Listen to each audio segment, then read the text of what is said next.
नमस्कार, times of Swaraj में आप सबों का स्वागत है। मैं हूं संतोष सिंह और आज हम टाइम्स ऑफ स्वराज में चर्चा करने जा रहे हैं कि आखिर बिहार के बच्चों ने या छात्रों ने ऐसा क्या गुनाह किया है कि जाने अनजाने अतुल प्रसाद जी इस तरीके की सजा दे रहे हैं। जी हाँ, हालांकि बहुत बड़े स्तर पर परीक्षा हो रही है तो कहीं छोटी मोटी त्रुटि होना स्वाभाविक है।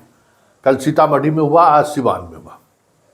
उर्दू वाले छात्रों को उर्दू का प्रश्न पत्र नहीं मिला, ये हो सकता है। लेकिन जिस तरीके से चीज़ें सामने आ रही हैं, फर्स्ट फेज को लेकर अभी भी कोशिश ये हो रही है कि फर्स्ट फेज की जो परीक्षा है उसके रिजल्ट में जो गड़बड़ियां हुई हैं वो कहीं न कहीं सेकंड फेज के प्रक्रिया शुरू होते ही उस मामले को ठंडे बस्ते में डाल दिया जाए। भाई ऐसा क्यों ठंडे बस्ते में डालने के लिए तैयार हैं? आज फिर कंप्यूटर साइंस में दर्जनों ऐसे छात्र छात्राओं का नाम सामने आया है जो बेसिक क्वालिफिकेशन जो चाहिए शिक्षक बनने के लिए वो भी उनके पास नहीं है। कोई रिजर्वेशन का बेजा लाभ उठाया है। भाई ईबीसी बन के आपका स्टेट पास कर गया, ईडब्ल्यूएस करके बीपीएससी कंप्लीट कर गया।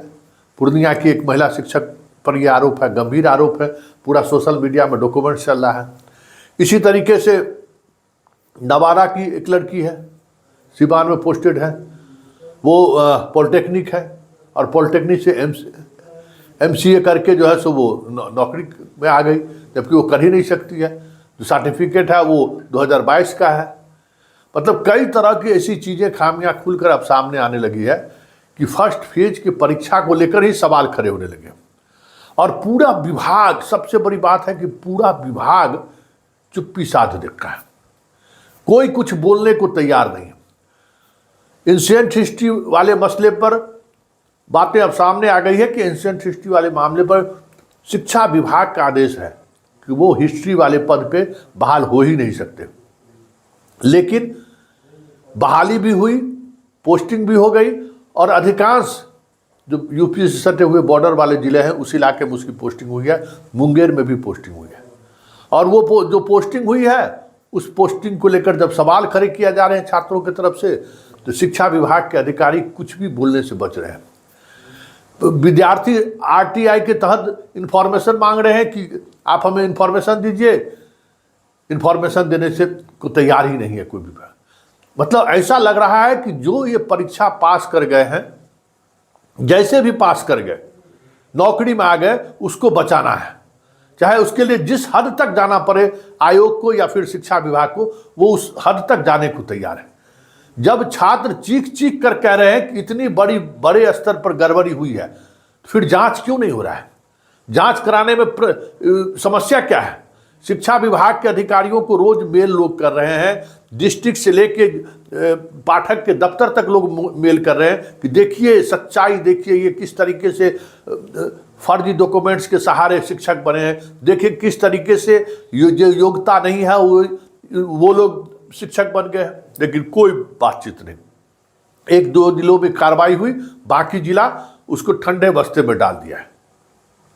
और बड़ी बात यह है कि सिवान में जो कल पकड़ाए हैं जनाब जिला शिक्षा पदाधिकारी मिथिलेश कुमार, उनके डायरी में जो रुपया के बारे में जो जानकारी मिला है उसमें ऐसे लोगों का भी नाम जिक्र है जो बीपीएससी से कंप्लीट किया है, नए लोग। उसके रुपया का वर्णन भी है कि कोट टू कट करके कि नए लोग जो बहाल हुए उनसे कितना पैसा वसूल किया। और जिस तरीके से एक एक मदवाइज पैसा का विवरण लिखा हुआ है, ऐसा लग रहा है जैसे उस पैसे की राशि पटना भी पहुंचता है। एकदम क्लियर कट कहाँ से कितना पैसा मिला है। भाई उनको हिसाब देने की जरूरत क्या है, या हिसाब रखने की जरूरत है? भ्रष्टाचार में आया हुआ धन का लोग कहीं हिसाब रखता है? मतलब हिसाब इसलिए रखा जा रहा है कहीं इसका पटना में भी तो शेयर नहीं है। बहुत सारे ऐसे सवाल खड़े हो रहे हैं जिन सवालों के सहारे ये कहा जा सकता है कि अतुल प्रसाद, ऐसा लग रहा है जैसे बिहार के बच्चों के साथ वो है ही नहीं। उनको लगता ही नहीं है कि ये बच्चा मेरा है, यहाँ का पढ़ने वाला छात्र उनका छात्र है, ये उनके समझ में आ ही नहीं रहा है। बहुत सारी चीज़ें इस तरीके के सवाल खड़े होने शुरू हो गए हैं कि आखिर चाह क्या रहे हैं। अब बताइए, हर जगह से ये खबर आ रही है कि किस तरीके से इन लोगों को, कंप्यूटर वाले को, एंशिएंट हिस्ट्री वाले को, STET 2019 वाले को, 2023 वाले को, BEd वाले को बहाल किया गया है। लोग अब प्रूफ दे रहे हैं, लेकिन उस प्रूफ से कुछ मतलब, अब आप हाई कोर्ट जाइए, सुप्रीम कोर्ट जाइए, बच्चों को अब अपना चंदा वसूली करें और चंदा वसूली करके कोर्ट में जाए। भाई आखिर ऐसा क्यों? जब सबूत चीख चीख कर बोल रहा है तो आपको कार्रवाई करने में परेशानी क्या है?